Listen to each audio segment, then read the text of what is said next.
বলো বন্ধুরা, কেমন আছো সবাই? আজকে হঠাৎ করে মনে হলো কি একটু পোলাও বানাই।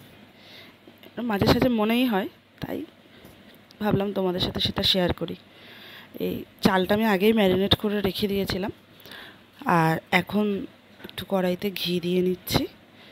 ঘিটা গরম হোক, ততক্ষণ আমি একটুখানি গোটা গরম মশলা যেটা আছে ওটা বার করে নিই। একটু গোটা গরম মশলা ফোড়ন দেবো।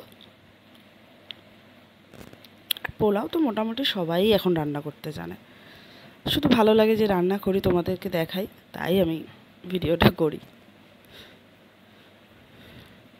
একটু ঘিটা গরম হয়ে গেল, আমি গোটা গরম মশলাটা দিয়ে দিলাম। একটু হালকা ভেজে নেব।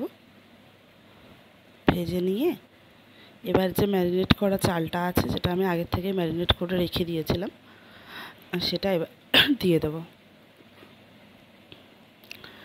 দিয়ে এবার ওটাকে একটু ভালো করে ভেজে নেব। এটা ভাজা ভাজা হোক, ততক্ষণ একটু তোমাদেরকেও বলি যে কে কে কে পোলাও পারো বা পারো না, আমাকে একটু কমেন্টে জানিও। মোটামুটি সবাই রান্না করতে মোটামুটি ভালোই পারে।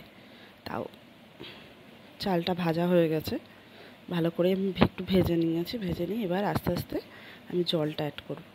আর জলের পরিমাপটা তো জানো, তাও আমি বলছি যে এই বাটিতে আমি যে চালটা নিয়েছি সেই বাটির আন্দাজে 2 বাটি করে হয়, কিন্তু আমি তার থেকে একটু কম দিই। দিয়ে এই যে